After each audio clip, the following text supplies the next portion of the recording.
Thank you for sharing these next few moments with me.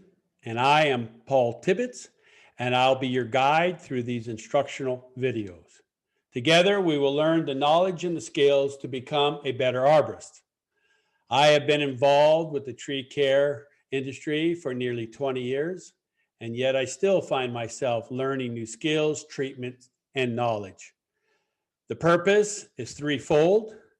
It is my goal that these videos will inspire you to become a better and more informed arborist. Second, I want to create a desire in you to pursue your ISA certifications in the area of arboriculture. And three, and final goal, I just want to amaze you with the majesty and the miracle of trees. I will be using these videos that will be in length somewhere about 10 minutes, give or take. And it's the idea that you can watch this video on your lunch break or during moments of downtime. And it is my hope that I'll be able to pass on a major idea, concept, or skill that you can use in your quest to be a better arborist. I will be using the ISA Certified Arborist Study Guide as the outline, and I will be interweaving the 8 chapters that are found in the Tree Climber's Guide.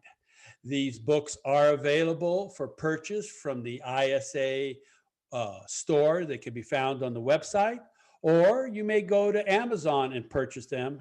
And if you look diligently, you may even find used copies of these 2 guides. All you have to do is be sure they're the 3rd edition. Remember that, 3rd edition.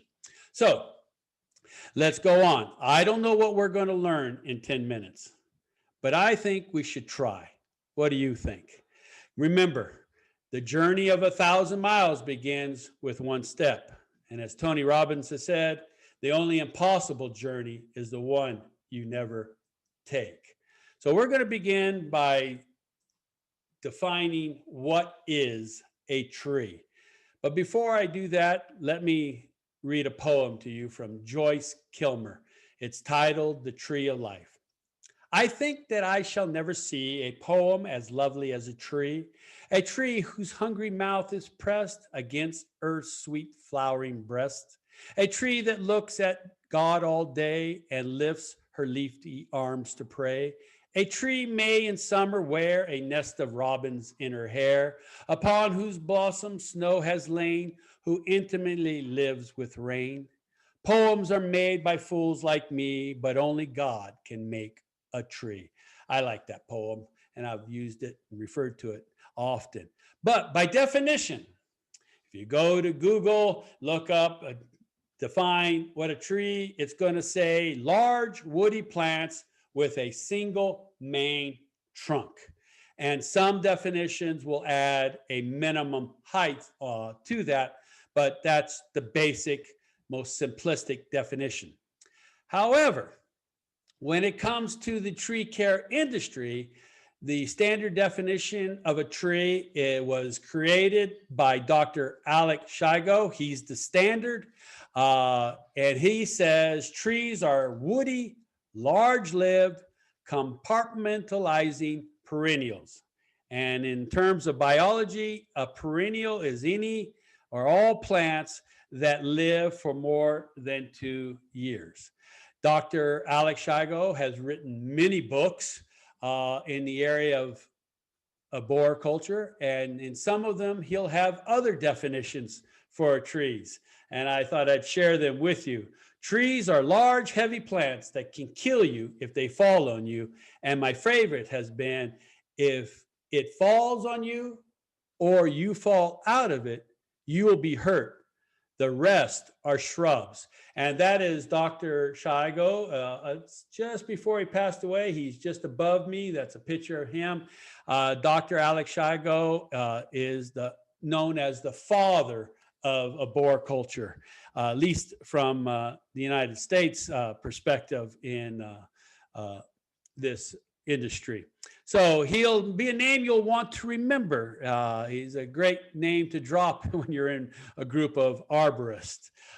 So anyway, We'll move on. By note, Jeremy and I had the opportunity to meet Dr. Shigo before he passed away, and it was a joy to meet him. It was even more so to listen to him talk and share what he'd learned and what his experiences. So anyway, let's move on to the next slide, and let's talk about defining the term arboriculture. And arboriculture, according to Wikipedia, is the cultivation and management and study of individual trees, shrubs, vines, and other perennial woody plants.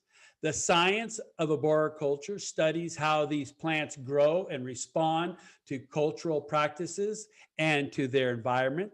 The practice of arboriculture includes cultural techniques such as selection, planting, training, fertilization, pest and pathogen control, pruning, shaping, and removal.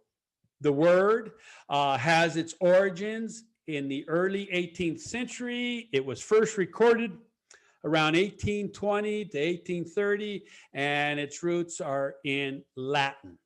The practice of arboriculture, by definition for our purposes, is both an art and a science, and it's the mixture of skill and craft with knowledge and facts. So, to be an arborist, you must study tree biology.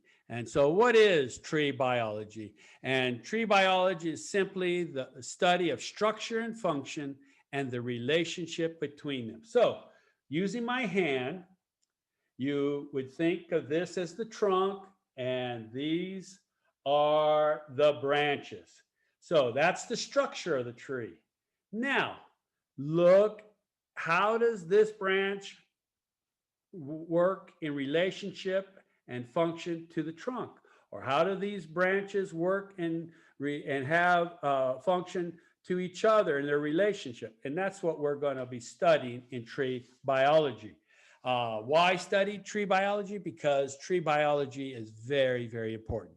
Because trees are very, very important. Without trees, there is no oxygen. They produce oxygen. They clean the soil. They make noise control from noise pollution. They help slow stormwater runoff. They sequester carbon from the air. They provide shade and cooling. They act as windbreakers. They fight soil erosion. They help maintain biodiversity. They are a great in parks to help when you go there. They just reduce your stress. That's just 10 important reasons to study biology and why trees are important. But the list is much more than that. So where will we begin? Well, we're going to begin with chapter 1 of the ISA study guide, and we're going to look at tree anatomy, and we're going to start with the cell and tissue and begin to build from that. So that will be our next slide, our next presentation. And if these are going to be important and useful videos, and they're going to have any kind of success at all, I am going to need your input. It is vital that this comes together if we're going to make it work. So if you have any ideas, suggestions, recommendations that would be beneficial and helpful, I encourage you to share. You just reach out and contact me. You can see my phone and you can see my email on the screen. I want you to look at the images that I will be using, the text and the layout. Is it visually clear? Is it understandable? Do you find that information helpful? When you listen to the sound, is it clear, static-free? Was the volume comfortable? All these things that, if you give me your feedback, will help me to improve these videos and its content and deliver relevant information. So thank you for your time and thank you for your interest, and I look forward to hearing from you.